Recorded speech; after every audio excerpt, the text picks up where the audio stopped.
Hi, everybody. Welcome to our Instagram one-to-one. I'm here with Nzambi Matee. Nzambi is the star of our film Earthbound, and Earthbound is a documentary that focuses on environmentalism through a lens of opportunity, through a lens of joy, and through a lens of business. And Zombie, I'd love for you to tell the folks out there a bit about yourself and about Jijenge Makers. Okay. So yes, thanks so much for this. Okay, good. We are back.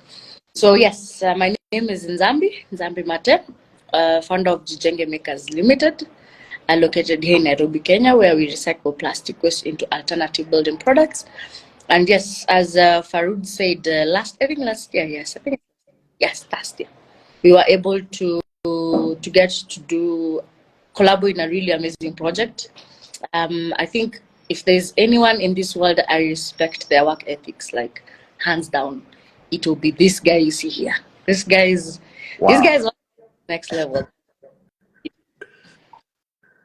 Well, I appreciate that. Thank you. I mean, it was a wild process. Yes. Because also, like, we had talked on the phone, and you were very bearish on the whole thing from the beginning. I remember it took like it wasn't just like, hey, do you want to be in a movie? And you were like, yes. It was like,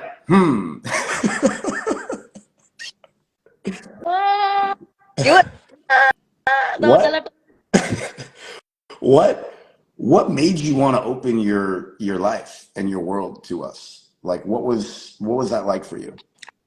I think for me it was the element of curiosity paired with the enthusiasm from your end, because the one thing I realized is there's the element of energy that is transferable, and yours was just like, we need to do this. So in my head I was like, okay, fine.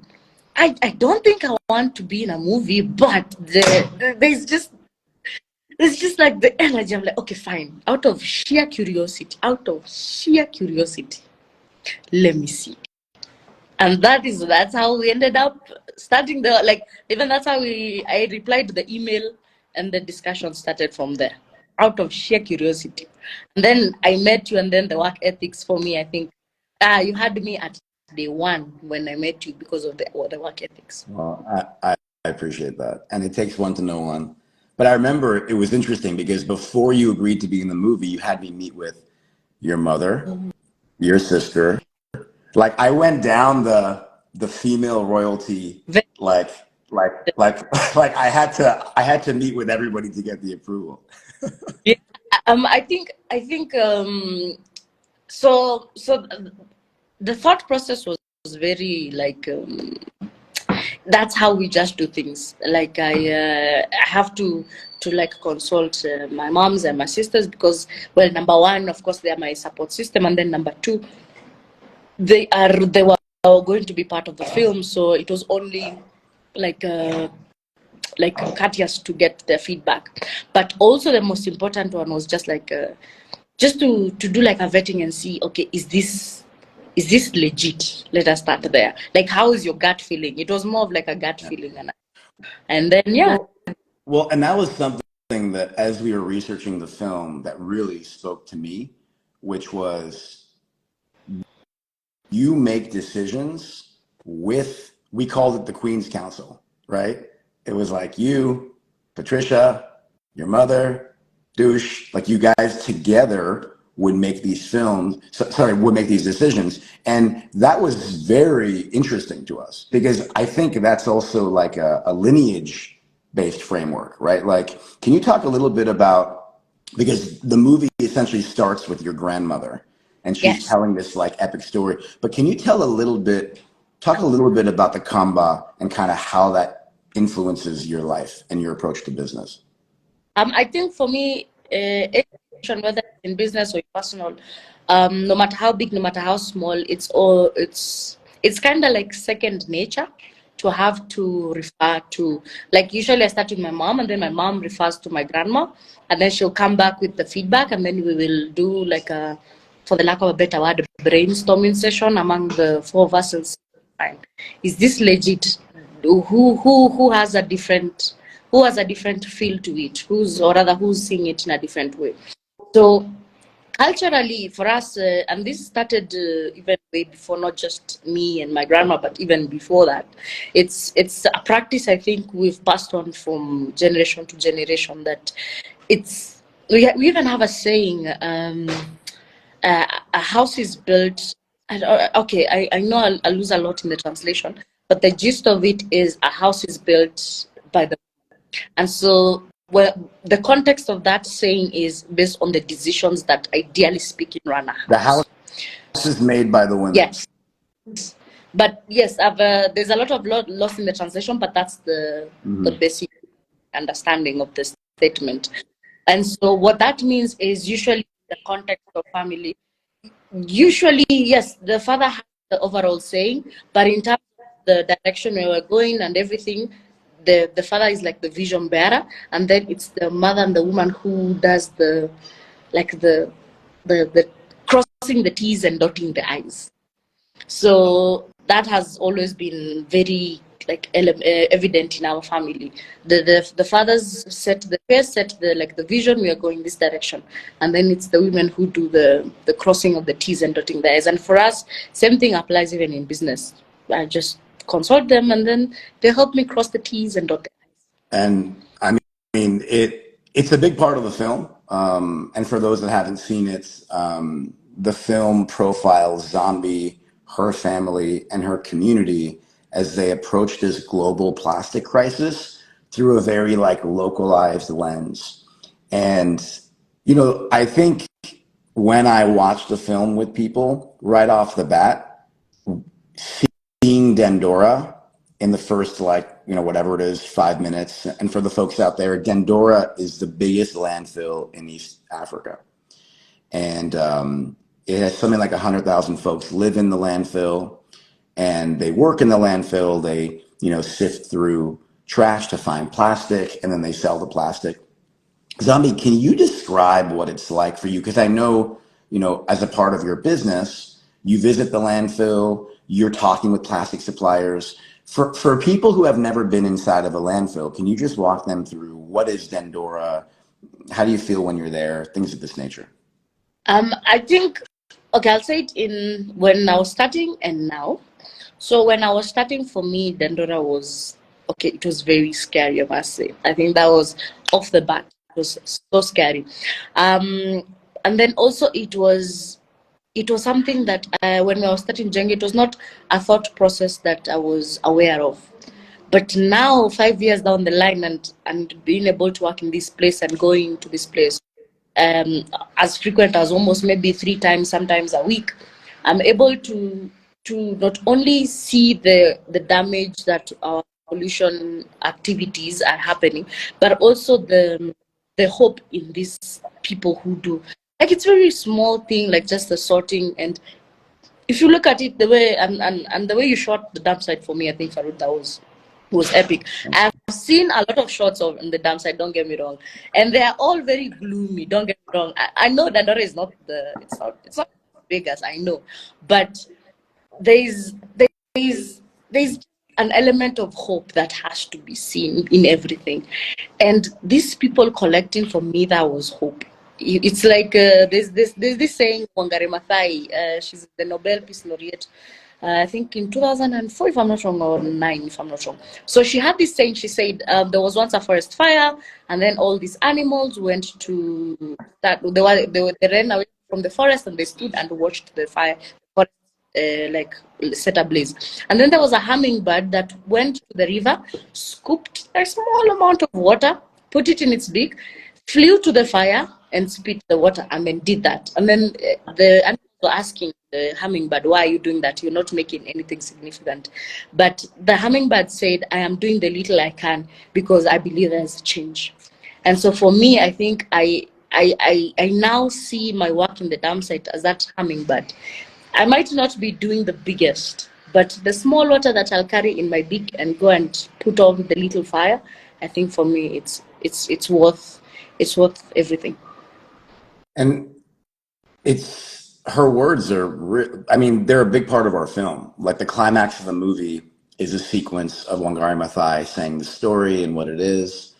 And, you know, for those that don't know, she is an iconic figure. She single-handedly saved Karura Forest, which is like the imagine like the Central Park of Nairobi, like this magical, beautiful place.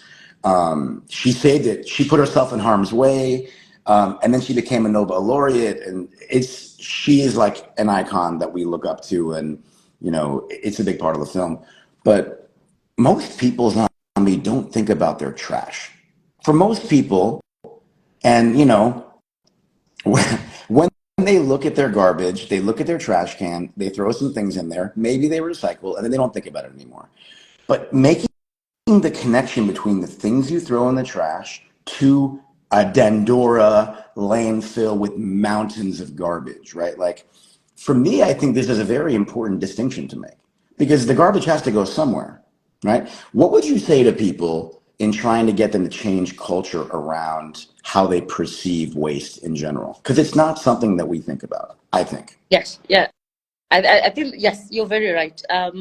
We don't think of, okay, what happens once we finish eating or consuming the product, whatever it is we have thrown in the trash.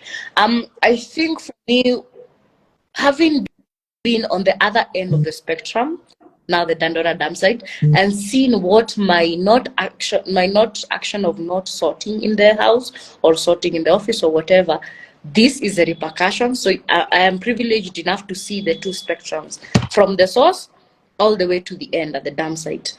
And for me, being a reality, I think, okay, fine, I might as well do something. I might as well just sort it out.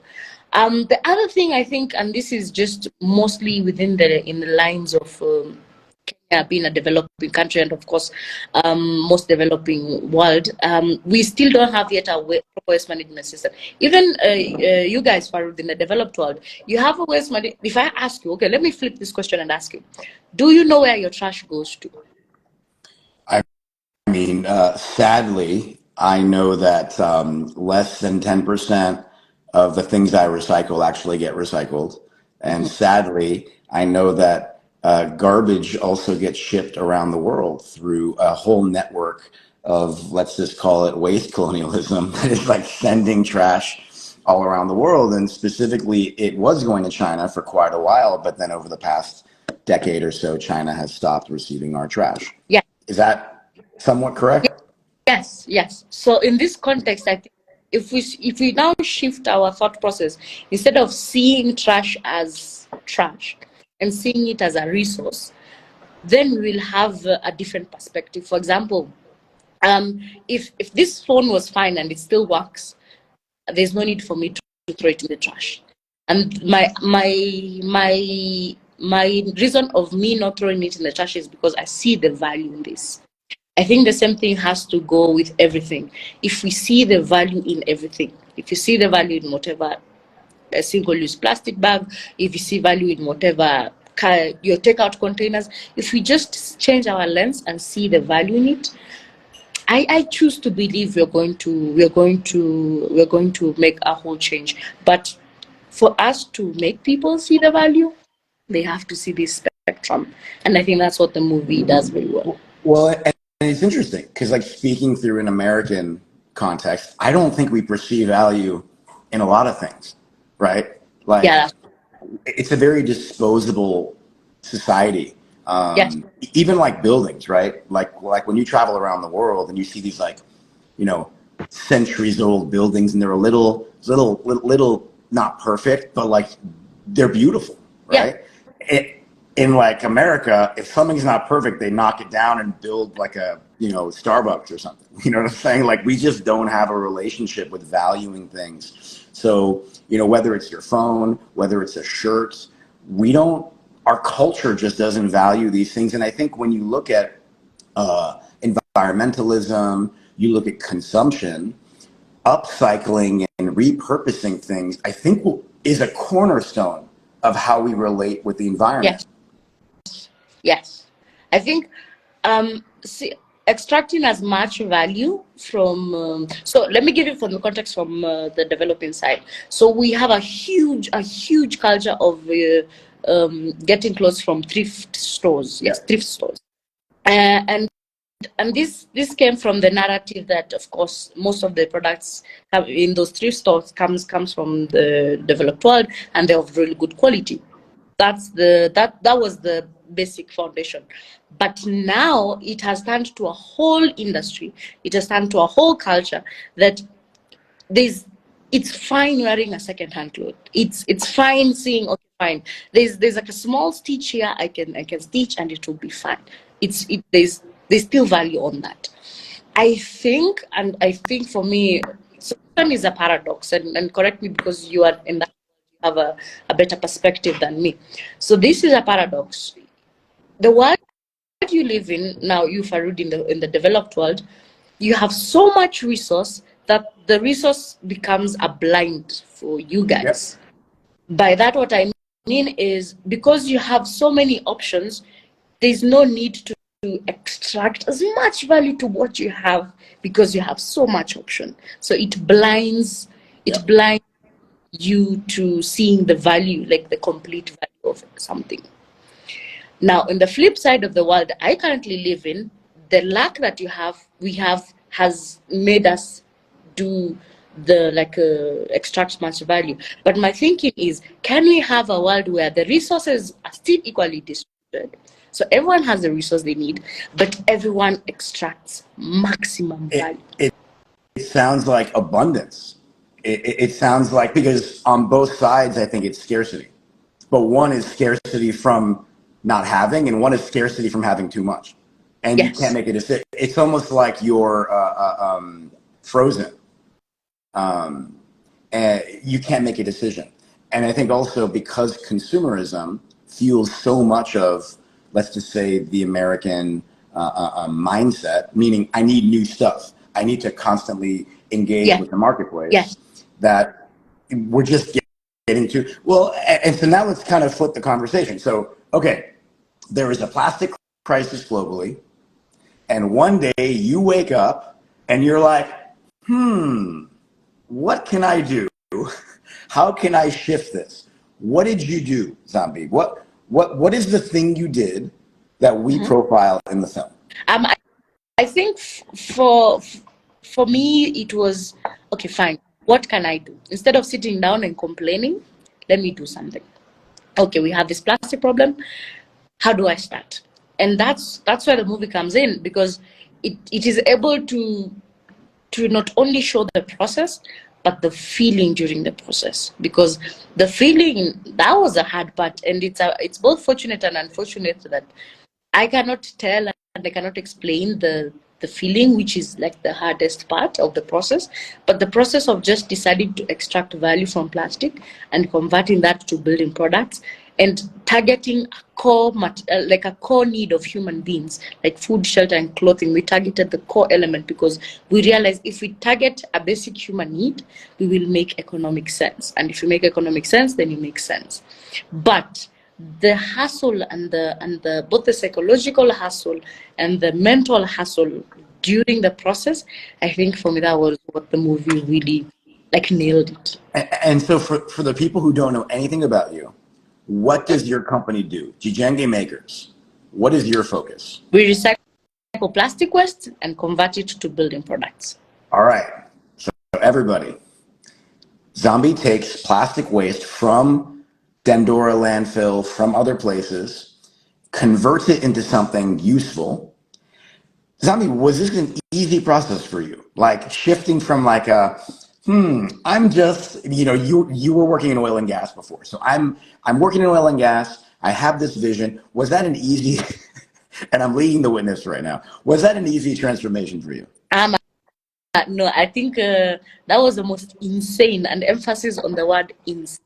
That was the most insane decision I ever made. I think up to today, I still believe that decision was also insane. Of course, the outcome is also insane in a big positive impact, but the process still remains insane. So when I decided, okay, fine, let me shift from oil and gas and start recycling, everyone, every single person, except I think my mom. I think so. I think it's only my mom or my sisters. But I think my mom is the one I remember. Everyone, in one way, shape, form, or size, thought I was crazy or high on really cheap weed, like the really. You heard it here, everybody. You heard it Yeah, first. like the not the legit stuff. So and just trying to explain to people like this is what I want to do and this is what I see, because I can tell, I promise you, Farhoud, I could see, like I could see the Jenge being where it is. I could see the Yeah. big. It's just that it was not there. But what we have now, I saw 5 years ago. But trying to explain it to someone without sounding either high or insane is impossible. Can I just like point something out? I think like visionaries like yourself, are a little crazy. Like, and that's a good thing because if you look at reality and you look at the way folks perceive reality, if you look at the world and you see it for what it is and you just accept it, but if someone looks at the world and has an idea, something that's channeled, like someone just said, that's crazy. That idea does not exist. Yes. You just had an idea in your mind. And now what you've got to do is take a society that does not see your idea and move them towards your idea.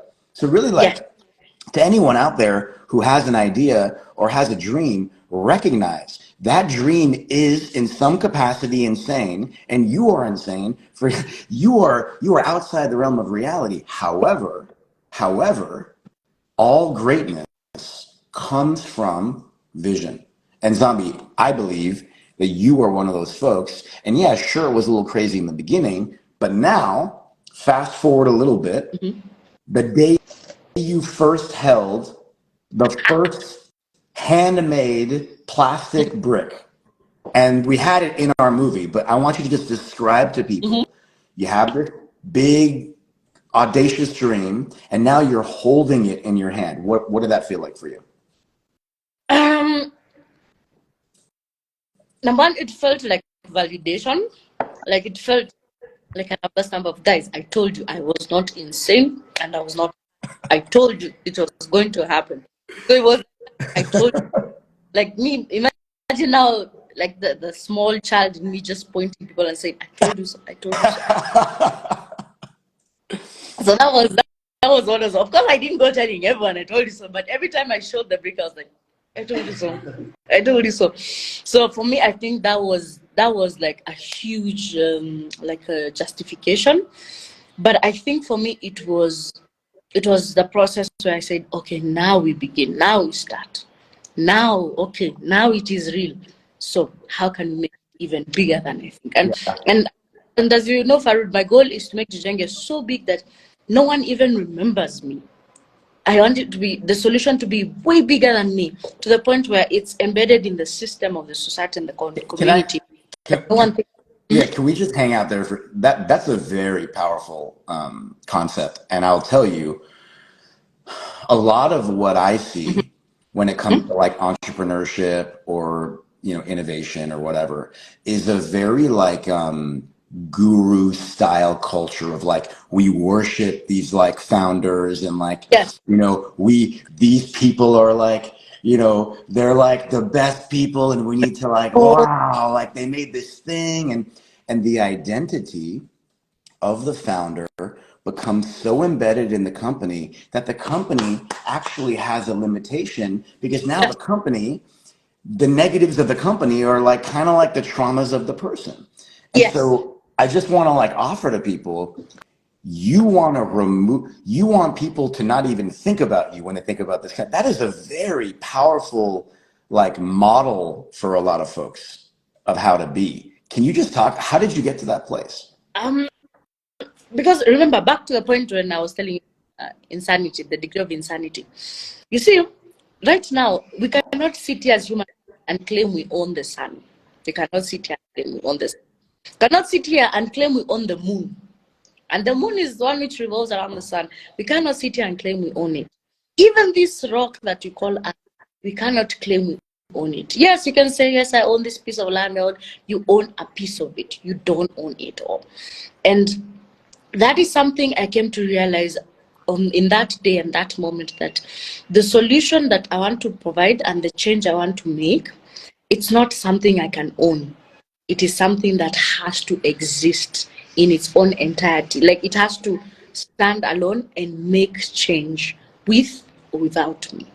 And so the idea is build it to a point that it grows so big that no one ever remembers whoever made it. And that's it. That's beautiful. Zombie, I've been at Climate Week in New York, and we've been in a lot of rooms of like whatever climate entrepreneurs or environmental entrepreneurs and things of that nature. And one of the observations that I kind of make is a lot of these folks come from the West. Let's just kind of put it that way. They're Western founders. They're Western folks. And I think one of the opportunities that I see is when we have BIPOC or African or Asian or from the MENA region founders of companies, we get something really special, which is we get influence from like generations upon generations of ancestral wisdom. We're not just getting Steve Jobs bullshit like that they read in the Bob Iger book or they read in like the Warren Buffett book. We're getting like the OG, like your grandmother's like we're getting ancestral wisdom. And I think the EPA and the IPCC say that BIPOC communities bear the brunt of climate impact globally. Oh, interesting. Globally. Yet, why don't we see more founders that are from BIPOC communities? Why don't we hear more wisdom from these communities? And so what you're sharing right now, I see as a representation of the wealth of wisdom that is coming through your people and through your culture and through the people of Kenya. And so you have been operating Jijenge. How many years has it been now? Operation 5 years, during R&D 7 years. Okay. All right. So right now, where are you at with the company? I know we've been working on this building block project. Like, you want to build houses with plastic waste. Tell me where we're at. What's going on? So that one is still on R&D. What we want to do is just to give the context of the project to guys. So right now we make pavers. So those are for driveways, footpath, walks, the stones that you see on the horizontal frame, that's the road frame. That's what we're currently doing. Now I want to go vertical. Vertical is now in the building space, like the walls and all that stuff. And so for me, my belief is I want the people who are picking the trash and sorting the trash in the Dandoratam site to have that, like the buying that I sorted this trash and I went and reprocessed it, and now I have a house because of that. So I literally the work of my. And so just to share, because some folks haven't seen the film, in the film, we follow what we call a wastepreneur, and his name is Charles. And Charles lived in the dump site. He picks through garbage, finds plastic, and he sells that plastic for money. Now, in Nairobi, something like, what is it, Zombie? 70% of all homes are in unplanned settlements. Is that something like that? Is that correct? Around there, yes. Around that number, which means, what is it, like sheet metal? It's like they took an oil drum and they cut it and they make a house out of it, and it's fast, right? Yes, and it's cheaper. It's cheaper because they can't afford to, build a home in the other capacity. So you want to essentially create a framework where plastic bricks can be used to build houses, not just for everybody, but for the very folks in the community that are sorting through garbage and creating the opportunity. What made you want to do that? Why these folks, and why building? Why is that something that inspired you? Because these are like assuming our human existence was like a food chain. These people people are like the last line of defense. If they don't take out the trash in that land, then that trash will stay in that landfill, find its way to the oceans, find its way to the environment, start the degradation process, and we all face the music. So these guys, no matter how much they are not highly considered in the society, it's like the worms in the whole food chain. The worms are like in the last part. Assume if the worms don't eat the remainings of the carcass, we will have choleras, diarrheas, you name them, and it will kill whole society from the most important person to the least important person. And so for me, my belief is let me give return and let me empower the people who are actually the last line of defense, because they are the ones who are actually putting in the work. And then there are the people who will really, really most benefit out of this. Because the others is, okay, for me, correct me if I'm wrong, Farhoud, on this, but right now I get a feeling that in matters climate change, matters waste management, is taking a slight trajectory towards PR. And correct me if I'm wrong. It's tilting to a lot of PR, and don't get me wrong. But the people who actually do this as a result of need, they have no room for PR because this is a need for them. It's a necessity for them. He is calling out names, everybody. This is real on the Instagram. This is not some bullshit IG live. We are getting to the heart of it. Look, I agree.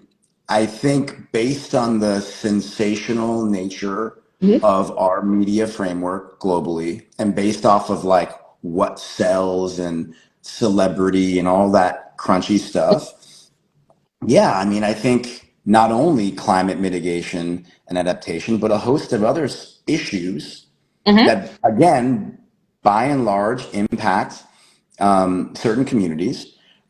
They are co-opted. They are turned into a PR blitz with not a lot of follow through. And you know, Zombie, part of our movie talk. Okay, well, first of all, everybody, if you didn't know, Zombie a few years back was named a United Nations Young Champion of the Earth. And I just want to say this is one of the greatest, let's say, honors you can get in the specific field of environmentalism and all these things. Because they only pick one per region. Is that correct, Zombie? And so you were like the one from Africa region, yes. Yeah. So part of the film talks about how you got all this attention. Articles, you went viral way too many times. You're always going viral somewhere. Like I mean, honestly, like I laugh because people send me your videos. I'm like, oh yeah, of course, you know. But in the movie, we talk about how everybody started putting attention on you, but the attention didn't necessarily translate into action or sincere engagement. Can you talk a bit about that? I think, and as you say in the movie, I later realized I was, and you being in the comms business and business, you're an expert in this, like being able to sell an agenda easily, and that was what I was able to do for most people without having to cost much.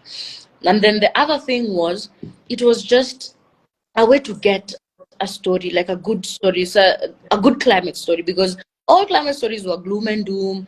Oh, the world is ending in 2030, the ice caps will be melting, we will all, it's just gloom and doom.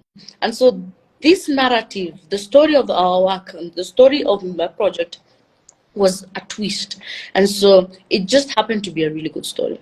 Now, this is what I was not seeing underlining all that fact is, and that's something now I came to realize later, and of course thanks to understanding from your perspective in this space, that there's actually media exploitation. That shit's real. Like people say publicity is good publicity. My friend, publicity is only good if there's ROI. If there's no ROI, publicity is nothing other than noise. It's just Well, and that's what I.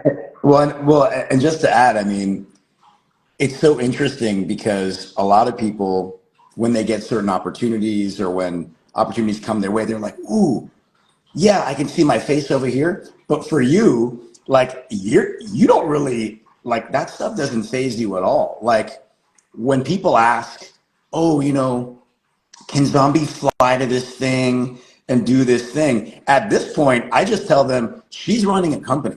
She does not have time to come and like talk or this. So unless you want to invest in her company, Don't come. she's Don't not come. going to come to where she's not going to. It's a Like, really interesting. It's just a different mentality, and I think it's a very healthy mentality. yeah, because let me tell you something, Farhoud. Because okay, let me tell you the most confusing thing I have experienced, and maybe you tell me because you've been around a lot of them. The most confusing thing is being popular or being famous or a bit of people knowing you. Because people come, hey, Nzambi, I like your work, I love you, so on and so forth. And I appreciate the love. I really do appreciate the love. But I honestly don't know what to do next. Like, I usually don't even know. Like, Yeah. thank you so much, but I don't know what to do next. Yeah. But maybe you tell me. Well, look. I mean, I think from my event, and I have a unique POV because I grew up in Los Angeles, and LA is like the land of smoke and mirrors, and like since I was a kid, like it was always seeing it around me, and I don't know if the people that are here, sort of who are my friends, know, but I do not. I mean, this is my first time doing an IG. Like, I'd rather put the attention on you. Like that's my focus. Is like it's not about me. It's about the work, and it's about the folks actually making the impact. And I'm really just like a facilitator, let's say. But from what I've seen, this idea of fame or celebrity or influence or like whatever you want to call it is dangerous. I think it's dangerous. Yes. And I think it's dangerous because it can be an obsession. I think it can be an obsession for the person who's like sitting in their like house all day and like on a computer and like thinking they know people who don't, like, you don't know this person. Like, you know the version of this person that they're allowing you to see. And then they like in their mind start telling a story. Like it's just not a real story. But now Yes. flip it from the perspective of the famous person. It can be an obsession because now this individual who's so-called famous is just used to everybody treating them well all the time. And they're just used to like getting free stuff all the time. And they're used to everybody loving on them. And I think sometimes when the folks who have the fame are very insecure and don't know who they are and maybe have the wrong people around them, they start to believe that it's real. And as we see in the world, fame can be taken from you. Like one minute people care who you are and they don't care who you are anymore. Yes. So imagine if you build your identity around fame and then you lose it. Now it's dangerous. It can hurt people's mental health. So yeah, I mean, from my perspective, like I think it's complicated, especially in this culture that we're in. Yeah, because maybe let me quote a statement I had saying, if you really care about how you look and how people see you and everything, you're going to do some really whole stuff. No, you're going to do some really whole shit. For real. You heard it. You heard it here, everybody. Put that on a T-shirt. No. Site 50 Zanu said, I'm just quoting. And I was like, let me see. But now I'm like, for real. Like, if you really care about that, you're going to really whole stuff. Well, but like, here's the thing though. Also, you achieved a certain level of fame after you won this. I mean, for the world, like literally the world propped you up on a pedestal. And what we talk about in the movie is you got all this attention, but it did not translate into real support because you're an entrepreneur. You're growing a company. You have, and by the way, you're an African entrepreneur. And in Africa, the access to capital is not on the level as it would be in the West. So you have these needs and they're not being met. What was that like? Like that must have been a little bit of a like confusing experience for you. It was eating my head up. It was really eating my brain, I will not lie. Because, you know, the first few months, I was so high on this Kool-Aid, you know. I was really high on this Kool-Aid. But then when it started not translating, I was like, wait a minute, let me stop drinking this Kool-Aid and let me start processing what it is I am really seeing here, you know. And what I realized was, in life, and that's the biggest lesson I learned in life, and this is human nature. Everyone has an agenda, you know, and it's a privilege if you actually find a group of people who have a common agenda and actually travel together to build something that it's beneficial for everyone.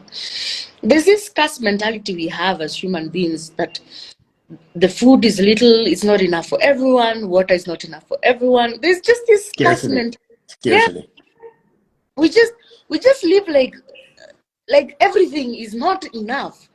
But if you really look at it, if minus the economic part of it, minus the economics, everything is actually enough for everyone. I don't want to sound a socialist, but I'm just saying. No, that's true. I'm just saying. So, with that said and done, now coming in this context, I realized when people don't translate, it's because they just have a very shallow agenda that once they have the story met, they have the clicks, they have the views, that's it. That's good for them. That no one even thinks of going like a step deeper and seeing, okay, fine, what more can I do? And I'm not saying even like huge investments, I'm not saying like huge support, but mere referral. Farhoud, in this world, you know someone who knows someone who knows someone who knows someone. Okay, just a mere referral of, hey, I saw this person, she's doing 1, 2, 3. I know you're doing XYZ. I see the synergies in ABC. Check it out, and then follow up from. Yeah. You see, that said you nothing other than just 5 minutes of your time to set up that connection. Yeah. And in life, connections are the most important ones. So I think for me, coming now in the context of Africa, where the capital is not as vast as in the both west and east part, because also the east side of has much capital in terms of business, I felt cheated. As a human being, I felt cheated. I don't know.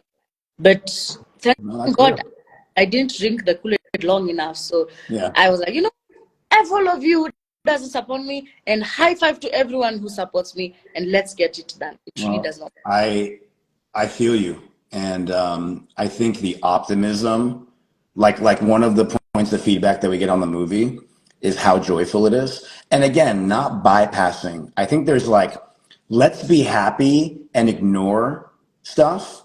That's not what we're doing. We are acknowledging that there are massive global issues out there. What you just described, that's a massive problem as well. Whether it's plastic, whether it's exploitation, whether it's a lack of access. However, all through the process, you are joyful and you are looking at this from what can you do. And I think a lot of times, and folks out there, I wonder if you've had this experience, where the world is like invading you so much that you feel powerless. You literally feel like you can't, you're either apathetic, desensitive, you just feel like, what the hell can I do? And I think, Nzambi, what you're saying right now is, it's not just a money thing. It's not like, hey, if you don't give me capital, then you're not helping me. It's, hey, Nzambi, meet this person. It's, hey, Nzambi, thank you for doing this. And what you said here really inspired me, because even that is a service for someone to give you positive feedback on, like, the thing you said really resonated. I think expanding in a transactional world, and I think this is by and large influenced by the West, when everything is transactional and everybody has a price, I think it permeates into our consciousness to think that unless we're going to give someone money, that we can't do anything. Yes. And I love what you're saying, because you're saying there's multiple pathways for value, for like value addition, and let's open ourselves to that.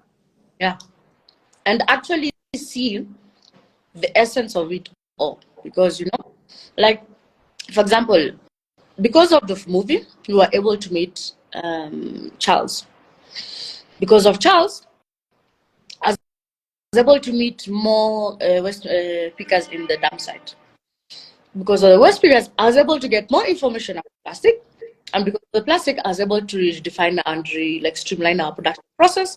And because of streamlining the production process, we're able to get really good product. Right now, we have like a version 4. And because of the version 4, we have a huge market share. There's no money that has exchanged there other than just the translation of value that eventually translates to money. And that's something that the society we live in, we need to change that mindset. We're very transactional, and it removes the humanity out of us, you know? And that is all. And I don't want to knock I mean, obviously, I'm an American. I love this country. This country has made my businesses possible. This made the movie possible. But I will critique out of love and say that in the West, we tend to operate from a transactional basis.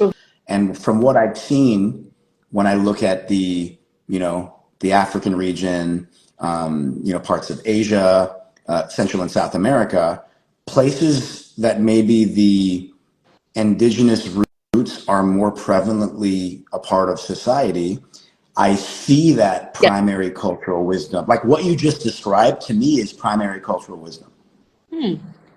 Like it comes through the bloodline of folks who have a healthy relationship with the land for however many generations. And I think it's one of the things I was talking about here during Climate Week, which is we need to expand who we're listening to. Like we need more people like you to explain to us what a healthy means of living off of the land is. Because if the only people I'm hearing from are Western folks who run gigantic companies, and I just think it's not representative of where we're heading. And I just want to kind of like sort of shift a little bit to ask you, because I think most of the folks, at least who are here from my account, they're here because over the past, let's say, year and a half, they've seen footage of you. They've seen the trailer from Earthbound. They've heard about Earthbound, but no one's seen it because we haven't released it widely yet. For you, what was the experience like of making this film? Like from the first day that this crazy American called like, hey, you want to be in a movie? Like, what has it been like for you to have cameras in your home and your work and to see yourself dancing, to see yourself in the highs and the lows? Like, what's that been like for you? You know, like there's one thing you kept saying, and now I see it. You kept saying it, and my head I was like, but now I see it. You've given me a tool that helps me least say what I'm doing and show. Seeing things is one thing. Like saying things is one thing. Seeing things is another thing, you know? There's power in seeing things. And this movie is that tool that gives me, instead of, I'll not stand here and tell you, because if I tell you, you'll not understand. Because we have different frameworks when it comes to imagination.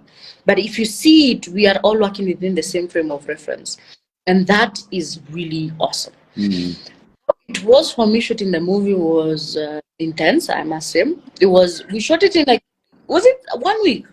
It was like all in, I'd say six days, something like that. Like, okay. Yeah. Let me say, the purpose of sanity sake, let me say 1 week.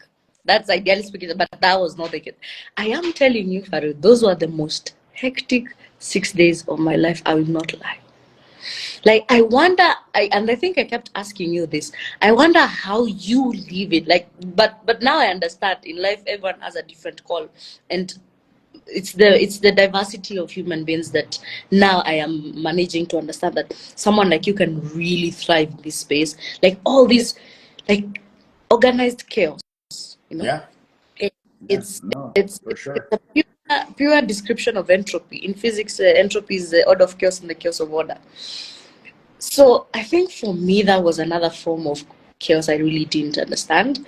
The first few days, I felt like, oh my God, my space has been invaded. Like too much cameras. Like, hey, friend, hey, let me breathe. But now seeing the output, I'm like, it was worth it. It was really worth it. That makes me And happy. let me tell you the hype. My grandma was like, I'm a movie star. Fuck everyone. Who is that? For everybody out there, we open the movie on Nzambi's grandmother, who, by the way, lives like 5 hours out of Nairobi on the land that Nzambi's mother grew up on. And so when we were imagining the film, I said, I want to put Nzambi's grandmother in the film because, you know, the Kamba, it's a matrilineal family group, right? So the women are very, very powerful wisdom keepers, and I wanted to get her on camera. And I kept telling Nzambi, well, can she come here? Mm-hmm. Because the producer's like, we're not going to drive. We're not going to do a company move 5 hours and then come back. And Nzambi's like, if you want her in the movie, we got to go. So the movie opens up with Nzambi's grandmother telling an epic story, which is really interesting because the Kamba have an oral tradition. So it's actually like the film is the culture. Like the film is literally the indigenous values from the matriarch, from the grandmother. And it was beautiful. It was one of the real transformational experiences of my life professionally was that day being barefoot on the land and really feeling like I'm channeling, like that the energy of the land is coming into me, you know, and like being a part of it. But I will share something with you. Shooting in Dandora, like we shot for we had 3 full days in the landfill. And that was the most difficult experience of my life as a creative, but also the most beautiful. Because again, like, number one, I was in physical danger, meaning that you can't just walk into Dandora and it doesn't work like that. Like, police don't even go in Dandora, right? Yes. Like, it is a serious place. So just me going down there, like, my mom is a very patient woman because constantly her son is going into like landfills and like she's over here. She has many gray hairs because of me, but just me physically going in there. And keep in mind, the landfill, if you walk in the wrong place, you'll fall in the waste. So I fell 2 times up to my knees, and I don't know what it is, right? I actually woke up and continued. We didn't tell you, but we were sitting down and we were talking to the locals, and they asked me which kind of don't mind the language, but this is, and I quote, which kind of a white human being is this? I was like, I have seen.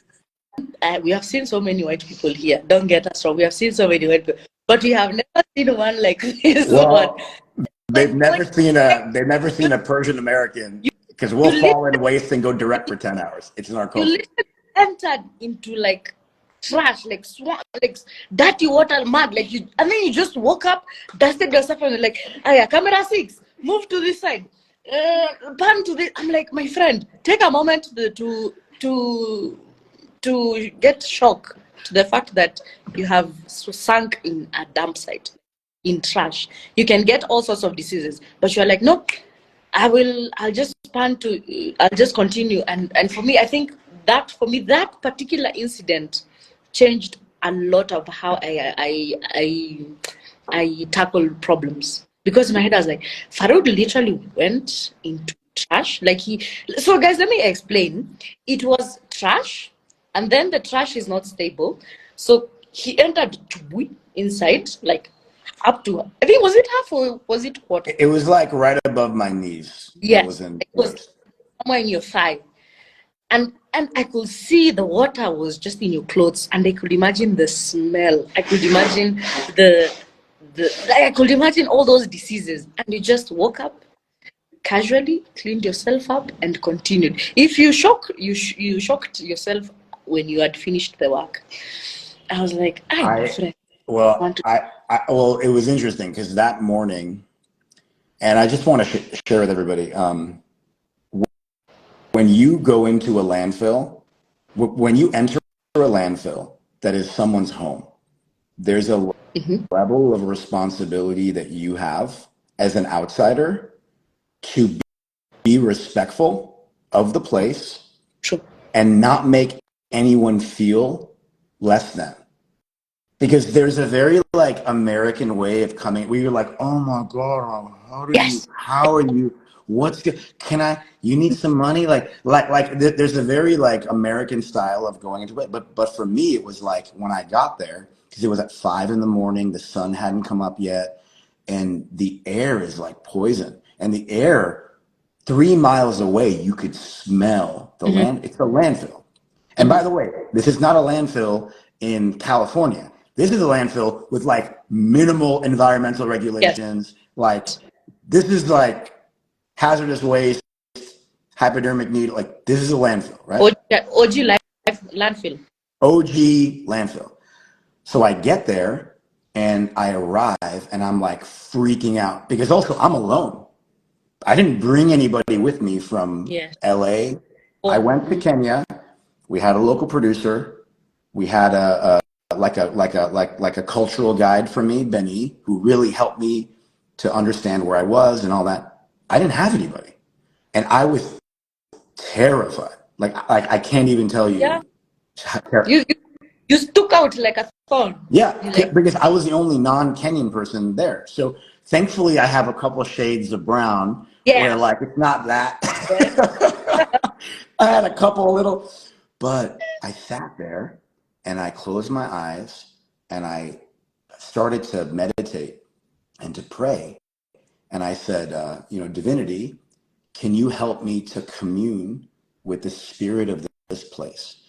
I don't want to see it as ugly. I want to see it as beautiful. I know there's beauty here. And I'm an artist. I'm here to make this beautiful. Can you help me? So when I was walking and I fell into the waste at like 6 a.m.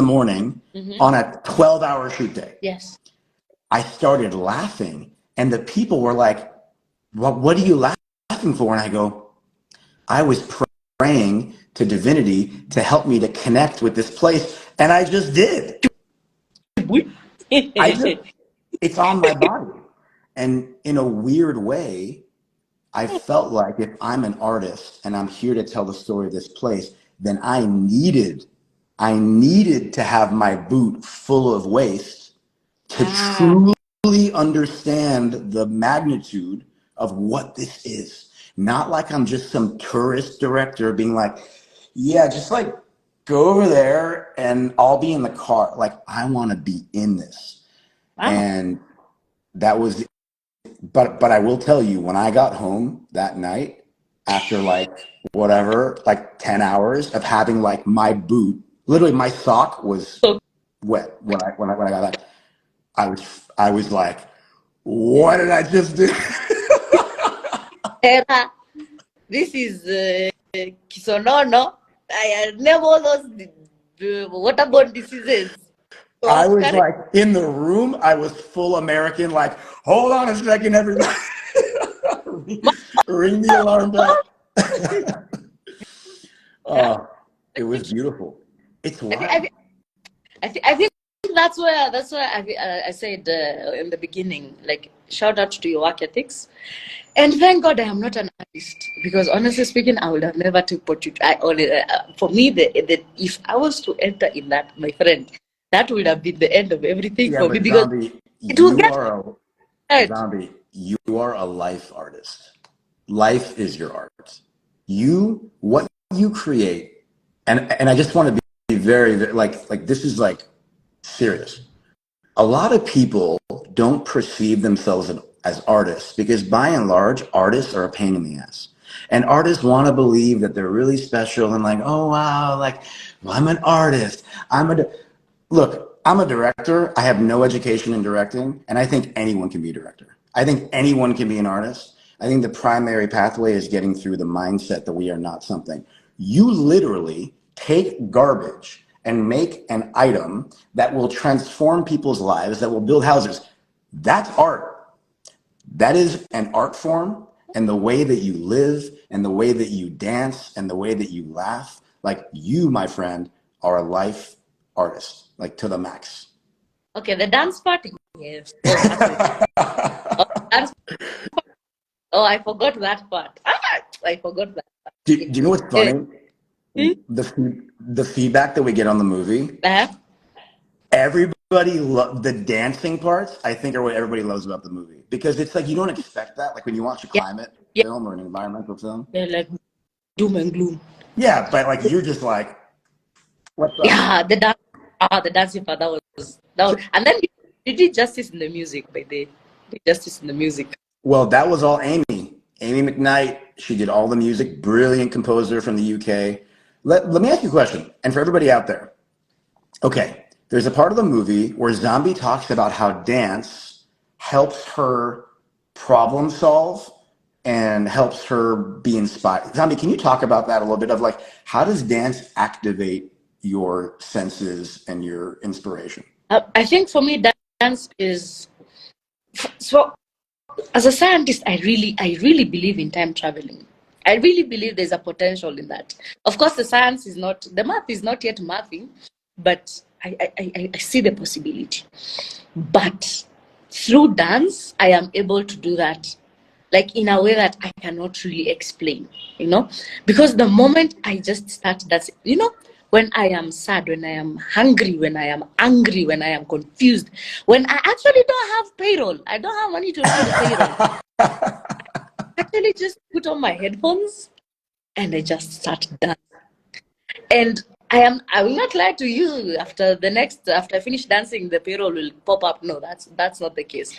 But what happens is my mindset changes to the point where I stop seeing the problem and start seeing, like, finding solutions. And dance is like it's like a teleportation for me. And just to like kind of double click on this, and I saw Meredith was here, and she's a brilliant ecstatic dance practitioner. But I really believe that when you move your body, you are activating parts of your being that influence your psychological, emotional, spiritual being. Like kind of like that movement is creating the movement to bring about some awareness or some detoxification, whether it's through sweat and all these things. And I don't think people look at dance like that. Yeah. I also don't know. I until you explain it, I'm like, okay, that's a really good way of explaining what I feel when I dance.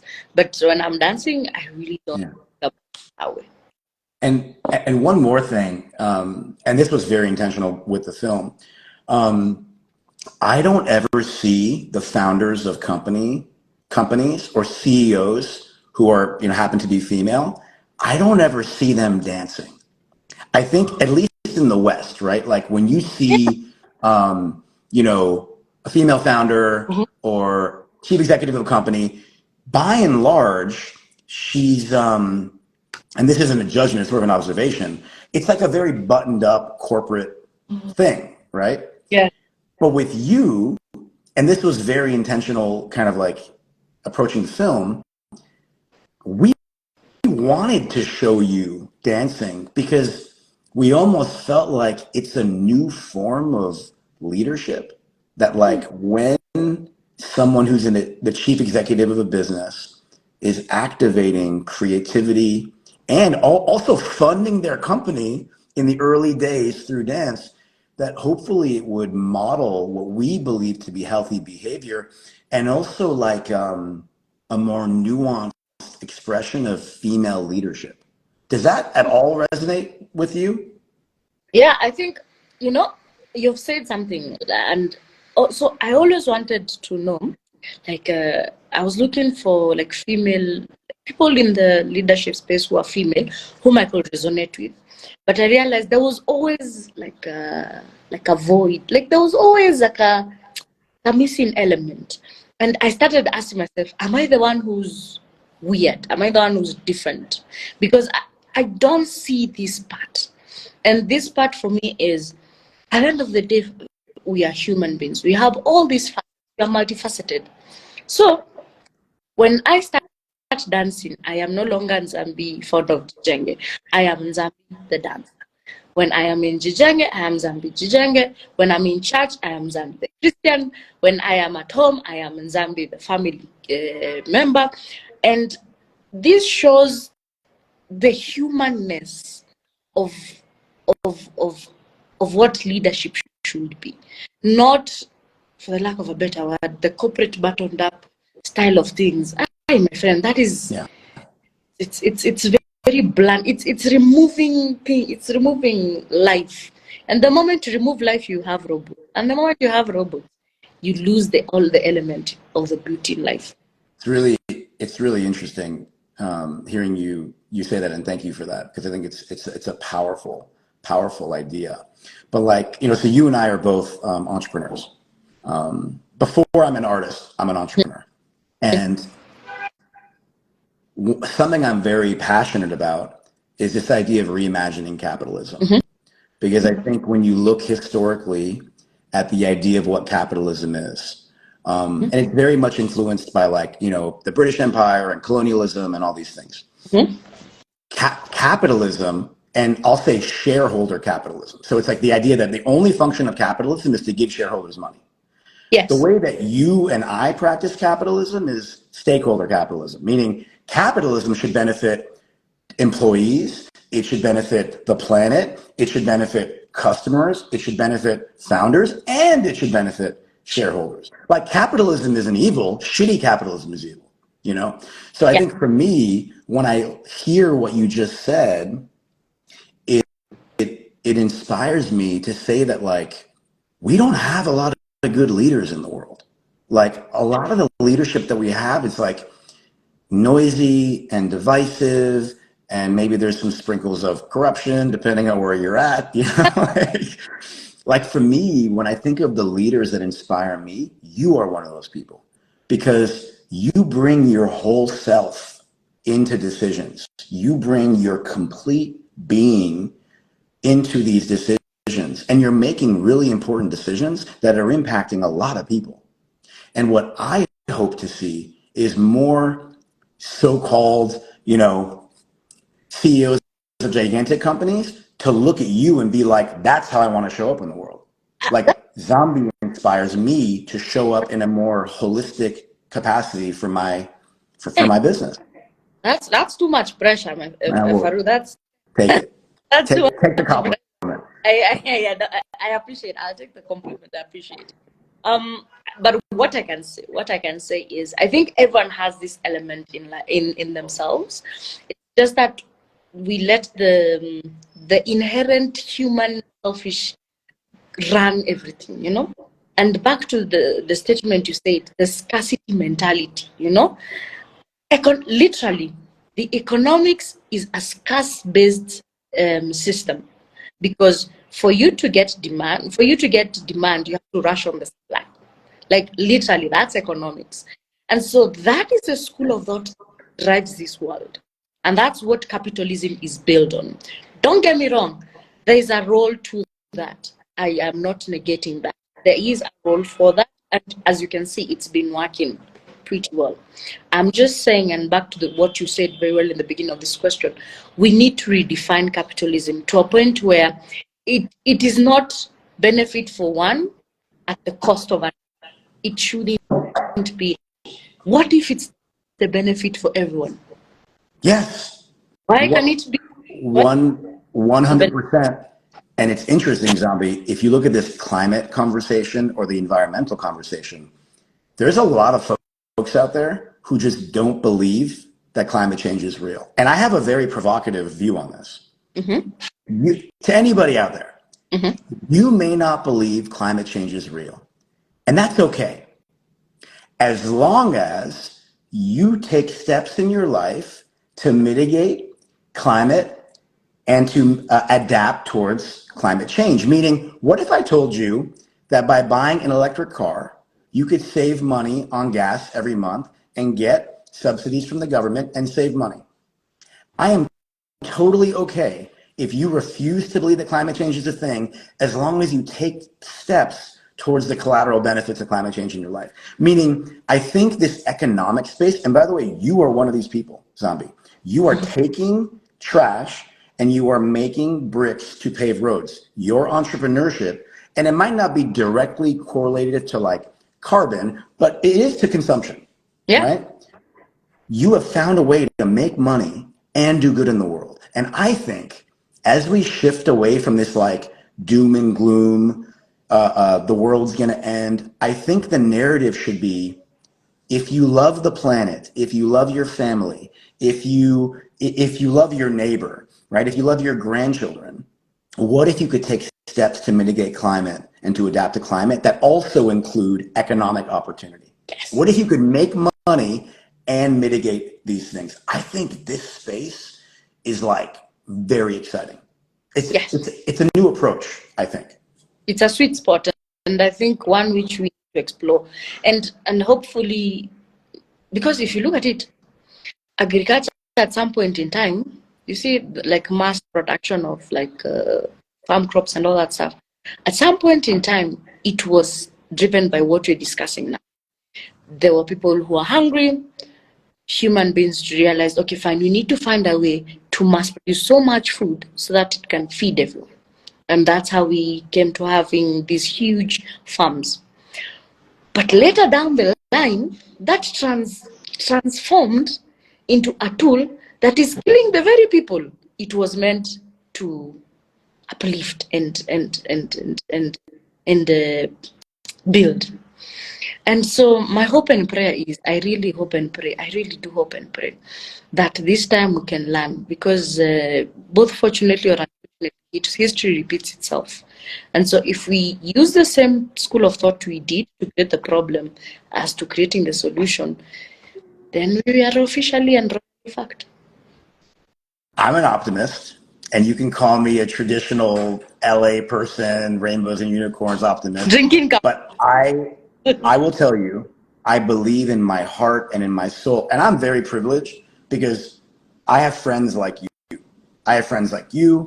I have my friend Omar, and he's in Lebanon, and he's essentially repurposing clothing that should be thrown away into like, you know, handbags and items. And I have my friends in India who are taking flowers that are discarded and making incense. Like, I'm so privileged that I'm seeing people on a global level doing things for their community, doing things to benefit the environment, participating in uplifting folks also through their business.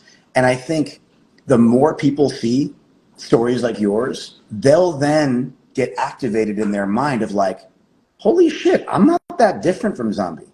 She had an idea, I have ideas. Why can't I be like her? And I think this is the power of film. Film is the most powerful tool we have in this world. Why? Because film activates a part of your consciousness. It's a psychological phenomenon called transportation. Mm-hmm. When you watch a movie, when somebody watches you, Nzambi, in that film, they can emotionally connect with you. Yes. Their barriers come down. Like, they don't even know you, but they feel you. Do you know what I'm talking about? Like they feel you. And when they feel you, they start to learn.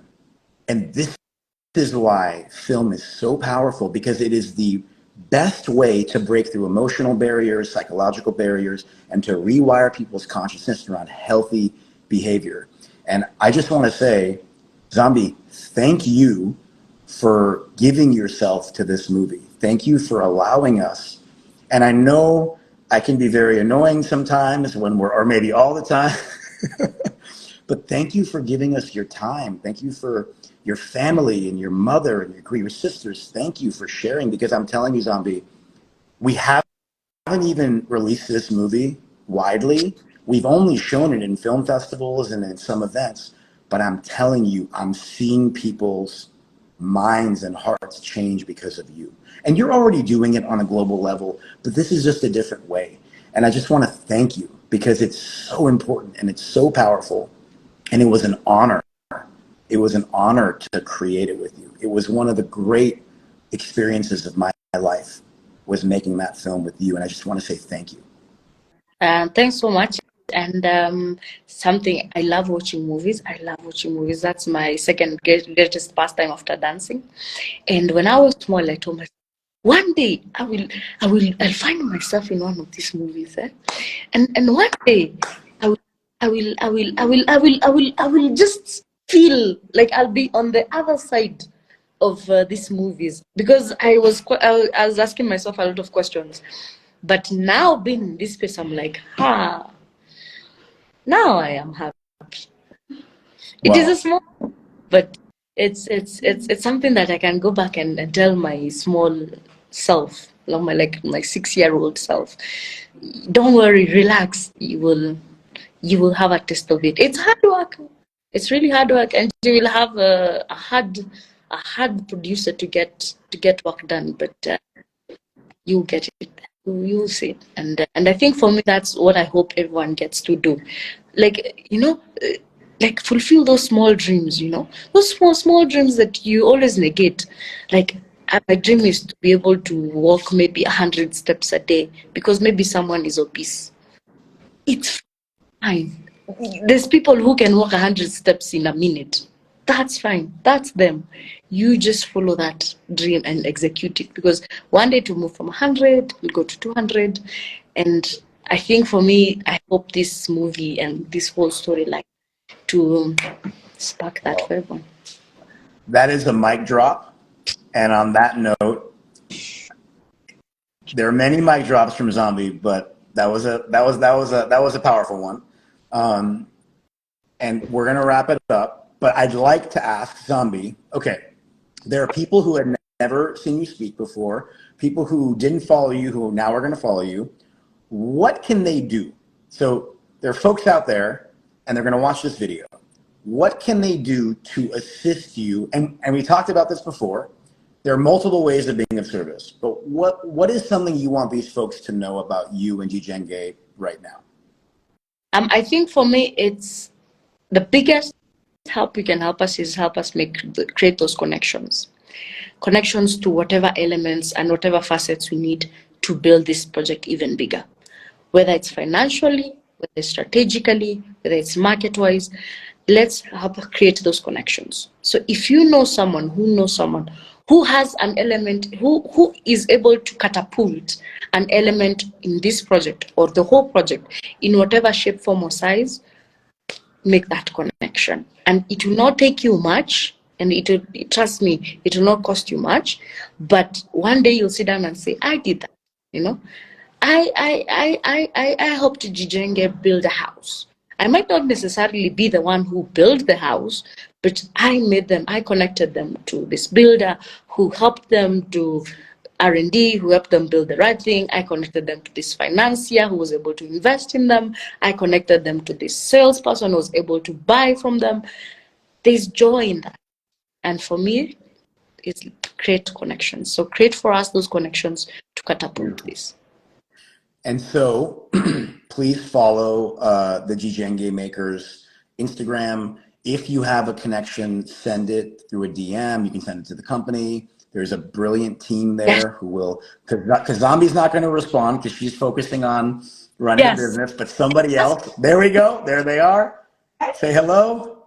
This is Sandra. I promise you, those guys are so They're the best. They're the best. We need Nzambi focusing on vision, and everybody else will make things happen.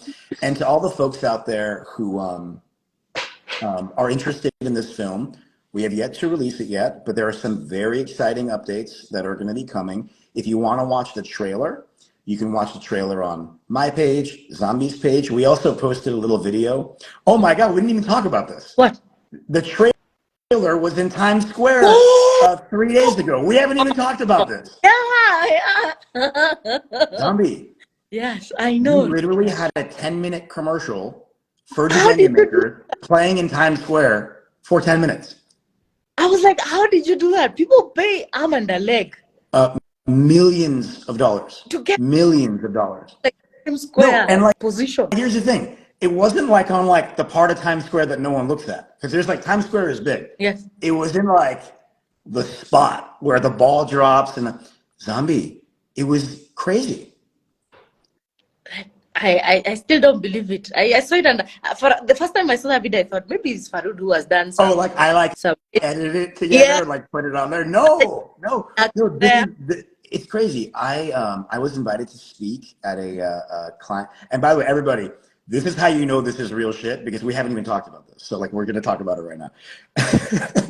I was invited to speak at a climate summit by NASDAQ, the stock exchange. Mm-hmm. And they invited me to speak. And a wonderful, wonderful human being and a good friend of mine, Seher, Uh-huh. she is the chief digital officer of NASDAQ. She just put it up. Her and her team just put it up. And they didn't even tell me. So I got there and I'm like, hey, how's it going? They go, did you see what just happened? I'm like, no, I didn't see. They go, we played your trailer for 10 minutes outside. What? For me, I was like, I live in a society where people don't understand how big this is. No, and like, again, forget about the movie. I don't even care about our film. The second I saw it, I said, this is such a monumental day for Jijenge makers, number one, because like if Coca-Cola wanted to do that, they would have to spend millions of dollars, A. But number two, this is monumental for Nzambi as like a mama, we made it type of a thing. And then number three, for the people of Kenya and for like the people of Africa to like, it can happen. There's a possibility. I think, yeah. So yes, I think that day I slept with my shoes, Buana. Hey, that day I slept. well, Aye. Nzambi, first of all, I miss you.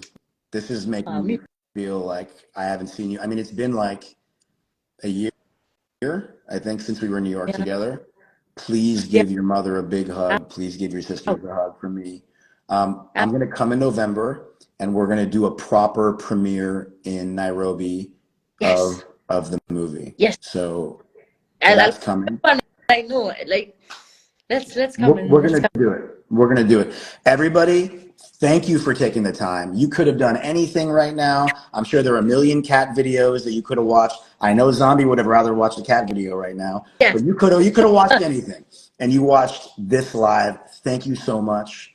We wish all of you the best. Have a wonderful day, and more to come from Earthbound and Jijenge makers. Yes. Bye-bye. Thank you so much, guys. And Farhoud, as always, it's a pleasure. It's a pleasure working with you. Much love to you. Much love to you. Much love to you. More to come. Bye, everybody. Okay. Bye-bye. Bye.